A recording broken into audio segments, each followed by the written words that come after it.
दार उघड बये, दार उघड.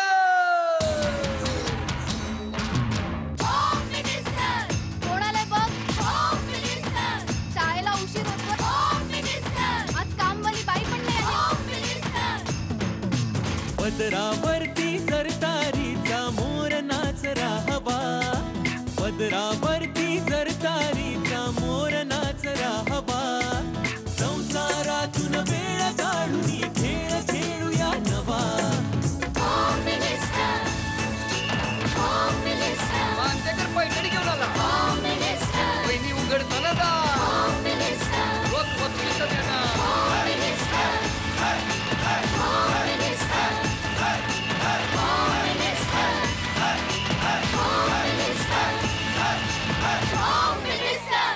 नमस्कार. एक्सपर्ट हायजेनिक डिशवॉश बार प्रस्तुत होम मिनिस्टरमध्ये मी आदेश बांदेकर आपणा सगळ्यांचं मनापासून स्वागत करतो. विस्परिंग पाम एक्झिक्युटिव्ह कांदिवली पूर्व या ठिकाणी आपण आलेले आहोत. सुनबाई आहेत गायत्री घोगरे आणि सासूबाई आहेत जयश्री घोगरे. माझी सासू कूल लाईक क्युकंबर. माझी सून मेलोडियस लाईक अ सितार. सर्व सासूंनी आपले सल्ले थोडे अपडेट करायला हवेत. अगं ह्याच सल्ल्यावर तुमची पिढी लहानाची मोठी झाली. आता हेच सल्ले आउटडेटेड का? सासूबाई कायदे बदलतायत सगळे. सुखाचं कुटुंब माझं, नाही कसले रिग्रेट. पैठणीलाही सासूच आवडते, हेच खरे सिक्रेट. आज पैठणी हे एकच टार्गेट. पैठणी ही सासूची. पैठणी सुनेचीच. Welcome welcome.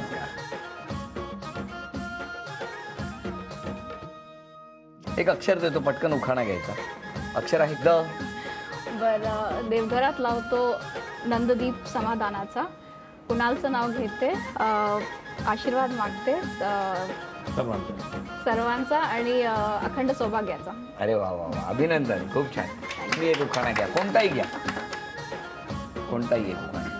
संत वाहतो वारा, मंद चालते होडी, परमेश्वराकडे प्रार्थना करते, सुखी ठेव मला आणि सतीश. अरे वा, छान होता उखाणा. कुठून सुरू झाला आणि कुठे संपला आपल्याला काही कळलं नाही, पण छान होता. स्वागत करतो. आणि आता ओळख करून द्या तुम्ही सगळ्यांची.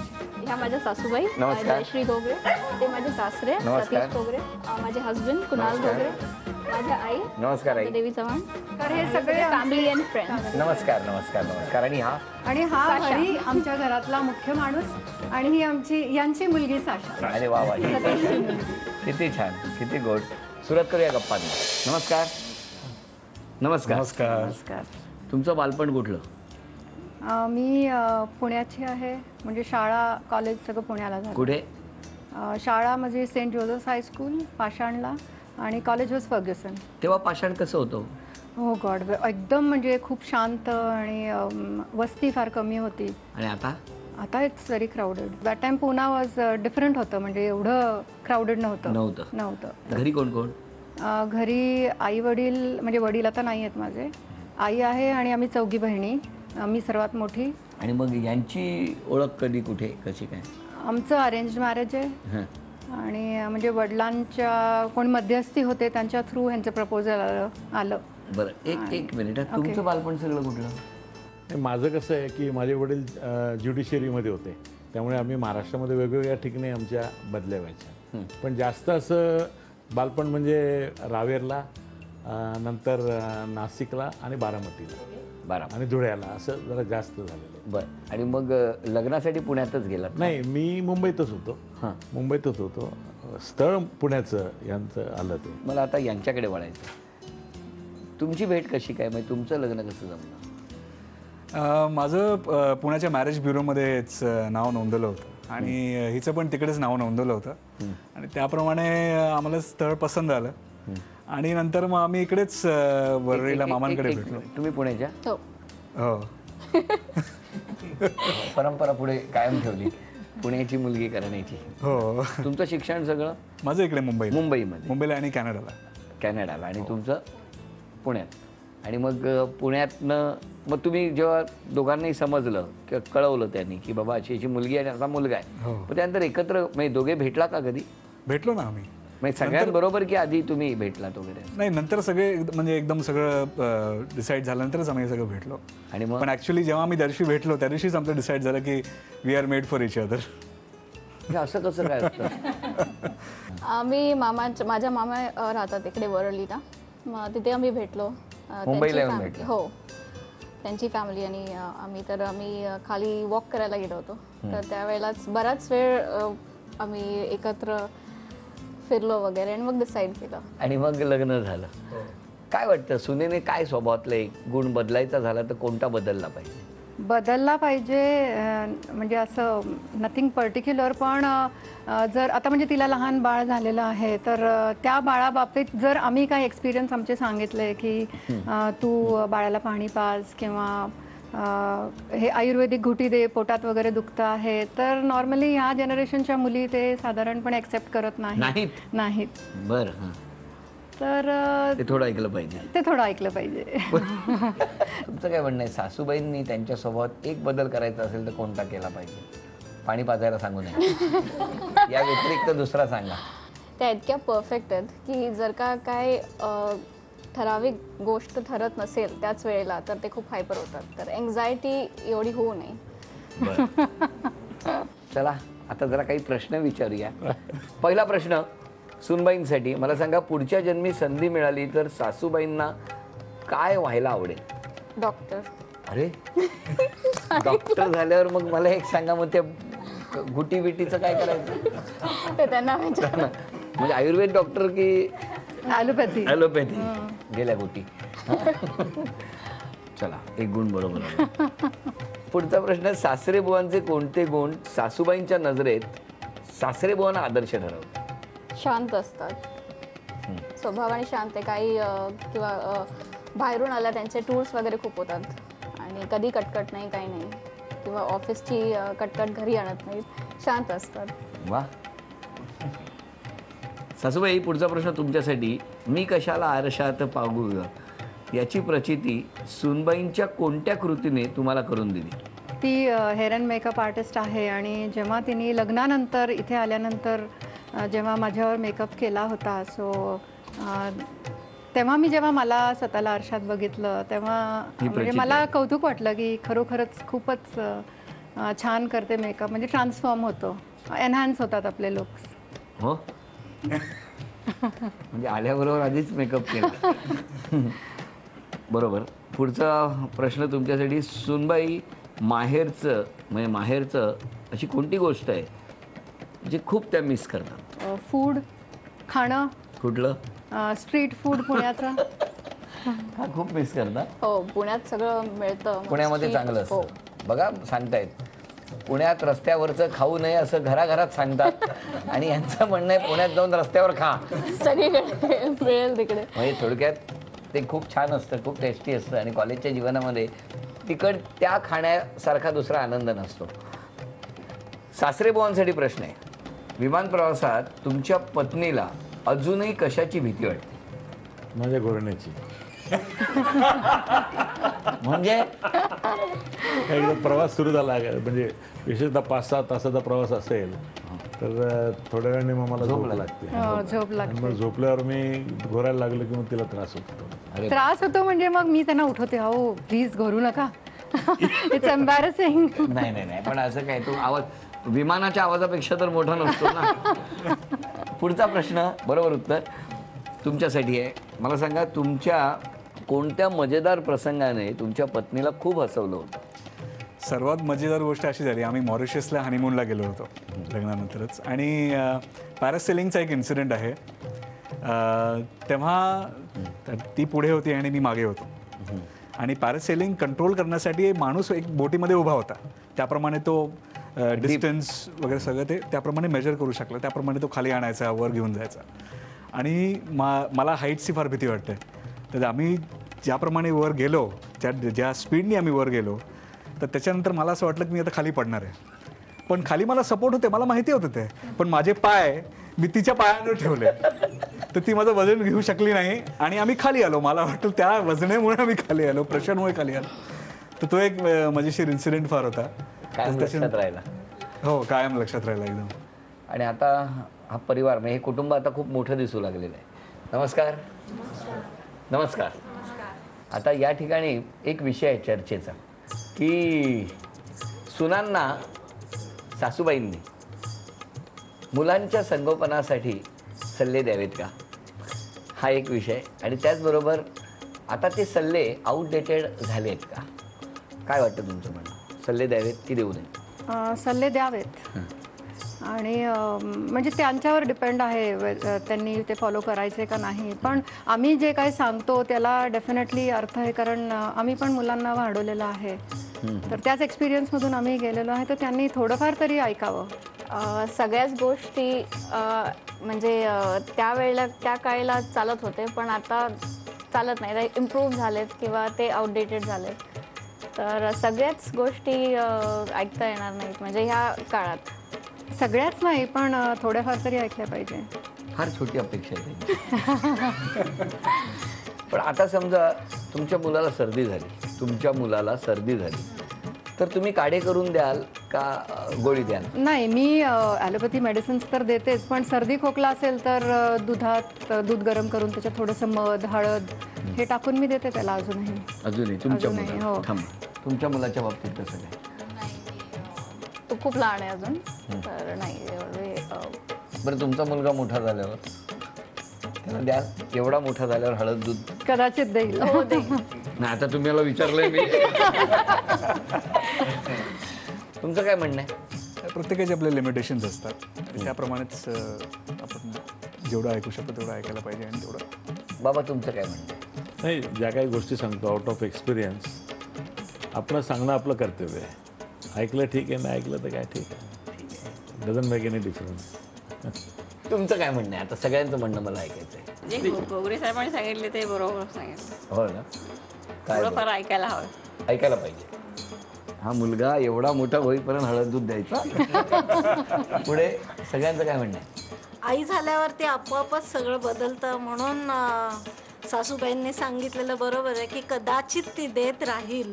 आत्ता जरी ती नाही म्हणाली तरी पुढे तिला जाऊन आठवेल की आपल्या सासूबाई जशा आपल्या मुलाला देत होत्या, म्हणजे आपल्या नवऱ्याला देत होत्या, त्याप्रमाणेच तीही देईल मुलाला. आणि तेव्हा तिला नक्की ह्या होम मिनिस्टरची आठवण येईल. अरे वा वा वा. तुमचं काय म्हणणं आहे? द्यायला हवे, मम्मी सांगते त्याप्रमाणे, पण मला काय अनुभव नाही तर मी अरे, तुम्हाला अनुभव देण्याचा नसेल पण घेण्याचा तर असेल. हा, मग द्यायला हवं. द्यायला पाहिजे. तुमचं काय म्हणणं आहे? हा, द्यायला पाहिजे, कारण मोठी लोकांना अनुभव जास्त असतात ना, ते सांगू शकतात आपल्या सुनेला किंवा मुलांना. तुमचं काय म्हणणं आहे? मला वाटतं सासूबाईंनी सल्ले देत राहावे, पण त्याचं पालन झालं की नाही इकडे जास्त लक्ष देऊ. वा, हा रामबाण उपाय आहे. चला, सगळ्यांची मतं आपण ऐकली. आता ही मतं कागदावर उमटणार आहेत. म्हणजे ज्यांना सासूबाईंचं बरोबर वाटतं त्यांनी सासू असं लिहायचं, ज्यांना सूनबाईंचं बरोबर वाटतं त्यांनी सूनबाई असं लिहायचं.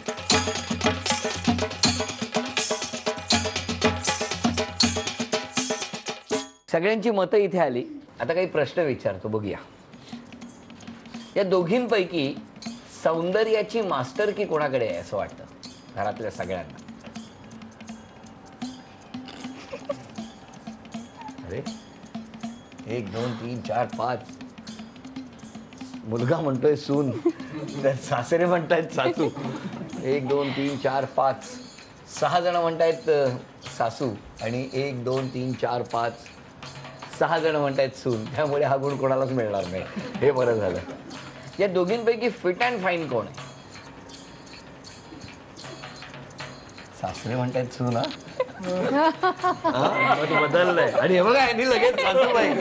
तुझं मत बघून त्यांनी बदललं असावं. चला, सासूबाईंना जास्त गुण मिळाले तर पण यामध्ये. या दोघींपैकी नॉनव्हेज बनवणं कुणाकडे शिकाल? अच्छा, सासू. 1 2 3. सासू. मीही. तुम्ही सासू. या दोघींपैकी म्हणजे कधी असं होत नाही, पण शांतपणा डोक्याचा जर विचार केला की स्वभाव शांत, तर तो कोणाचा असेल असं वाटतं? एक अंदाज. तुम्ही पाठी जरा वर करा. विहीणबाई आहेत ना, म्हणून ते आपल्या सासूबाईंच्या बाजूने आहेत. बाकी सगळे म्हणजे सासरे म्हणतायत प्लीज, काय बघा, मुलगाही म्हणतोय. मला कळलं मनाविरुद्ध म्हणजे मनात नसतानाही तुम्हाला कितीतरी वेळेला आईसाठी ते हळद दूध प्यावं लागलं असणार. आणि आता सांगा की आजच्या भागातली पैठणी कोण जिंकेल असं वाटतं?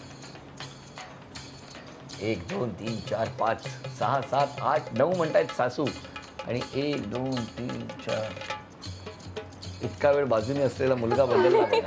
म्हणजे सगळ्यांची मतं यामध्ये आली आणि आता बघूया की कोणाकडे किती गुण होणार आहेत. कारण आत्तापर्यंत बघितलं तर सासू गट आहे 6 गुणांवर आणि सून गट आहे तो 4 गुणांवर. बघूया ना आता कोणाच्या बाजूने कौल दिलेला आहे. किती झाले? तुमचा काय आवाज गेलाय का?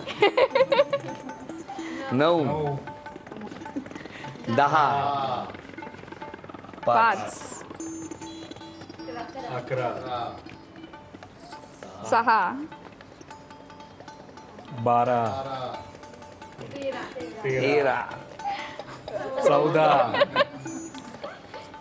15 मुलाचं मत कोणाच्या बाजूने असेल असं वाटतंय तुम्हाला? सुनेच्या बाजूने असं वाटतंय मला. काय वाटतं तुम्हाला? होपफुली बघू. अरे वा. आणि त्यांचं मत माझ्या बाजूने असेल. होय.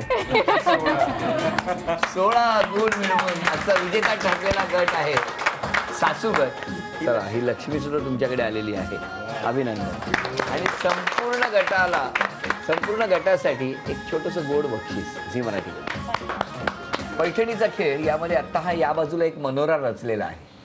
1 2 3 4 सोंगट्या, मग त्यावरती उभ्या सोंगट्या आणि मग आडव्या सोंगट्यांचा जितका उंच मनोरा रचता येईल तेवढा रचायचा. वेळ आहे 2 मिनिटाची. 2 मिनिटामध्ये या दोघींपैकी ज्या कुणी उंच मनोरा रचणार त्या ठरणार आजच्या भागातल्या होम मिनिस्टर, ज्यांना मिळणार आहे पैठणी. 1 2 3 वेळ सुरू झाली.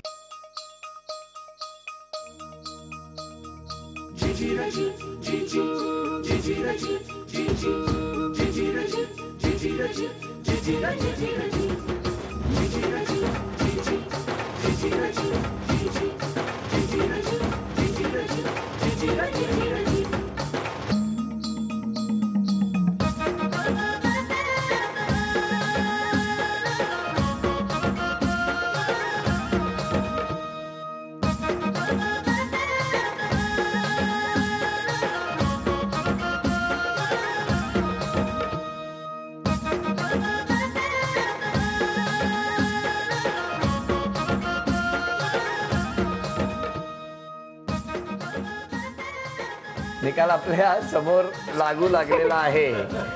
जोरदार टाळ्या सासूबाईंसाठी. खूप छान रंगला हा खेळ आणि यामध्ये या सगळ्या कुटुंबाने खूप छान साथ दिली. झी मराठीकडून ही भेटवस्तू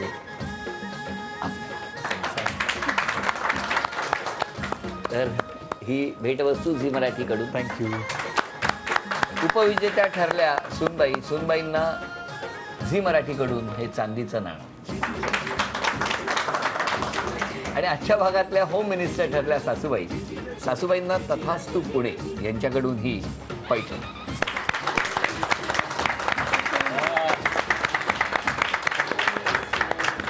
आल्याबरोबर खूप छान स्वागत झालेलं आहे. योगायोग असा आहे की आज 12 सप्टेंबर बरोबर 8 वर्षापूर्वी म्हणजे 13 सप्टेंबर 2004 मध्ये होम मिनिस्टरचा पहिला भाग महाराष्ट्राच्या घराघरांमध्ये बघितला गेला.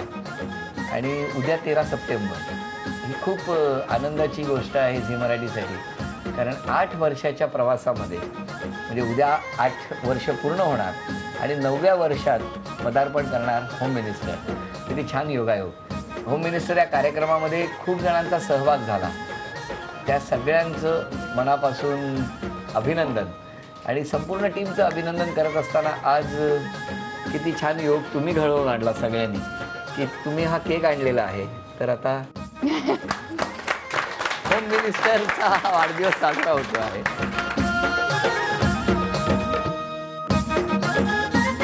घ्या आई, आधी तुम्ही घ्या. Yes thank you. मी घेतो. हा काय मी घेतो ना. हा काय घेतो.